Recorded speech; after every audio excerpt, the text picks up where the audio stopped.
எங்கள் ஊருக்கு வர்ற கிறிஸ்தவங்களை அருவாளை தூக்கி அவங்கள பயமுறுத்தி ஊரை விட்டு அனுப்புங்கன்னு சொல்லி மதம் மாற்ற வரீங்கன்னு சொல்லுவேன். துன்மார்க்கன். ஆனால் என் ஹார்ட்டில் ஒரு வியாதினால் டாக்டர் 6 மாதத்தில் செத்து போயிடுவேன்னு சொல்லிட்டாரு. மரண தேதி முன்குறிக்கப்பட்டது. கடவுள் தான் உங்களை காப்பாற்ற முடியும்னு சொன்னார். கடவுளை தேடினேன், ஏறி இறங்காத இடமே இல்லை. சாகிறது சாவு போகிறோம். இந்த கிறிஸ்தவங்க சாமியை கும்பிட்டுட்டு சாவன்னு சொல்லி தான் சர்ச்சுக்கு போனேன். அவங்க பாடுற பாட்டு எனக்கு புரியாது, அவங்க பண்ணுற பிரசங்கமே எனக்கு புரியாது. அவங்க ஜெபிக்கணும்னு சொல்லும்போது சும்மா ஒரு நிமிஷம் பேசுவாங்க. கண்ணை மூடி ஜெபிக்கணும்னு யாரும் எனக்கு சொல்லி கொடுக்கல.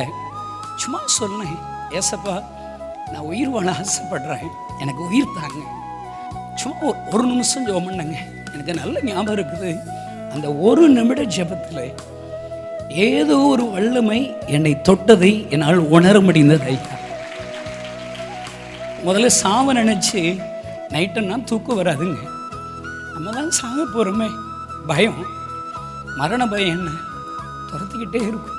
ஒரு நிமிஷம் ஜோமன் அன்னைக்கு நல்ல தூக்கம் வருதுங்க. சரி, ஏதோ நல்லா இருக்குது. அடுத்த வாரம் சர்ச்சு போனேன், ஒரு நிமிஷம் தான் பேசுவேன். எனக்கு அவ்வளோதான் ஜெபம் பண்ண தெரியும். 5 வாரம் சர்ச்சு போய் 5 நிமிஷம் ஜெபம் பண்ணி இருப்பேங்க. 5 நிமிஷத்தில் நம்ம ஏசப்பா இந்த கணேஷுடைய வாழ்க்கையை மாற்றிட்டார். சிகரெட் குடிப்பேன், சாராயம் குடிப்பேன், அந்த கெட்ட பழக்கம் என்னை விட்டு போயிடுச்சுங்க. உலகம் தர முடியாத சந்தோஷத்தை ஏசப்பா எனக்கு தந்தார்.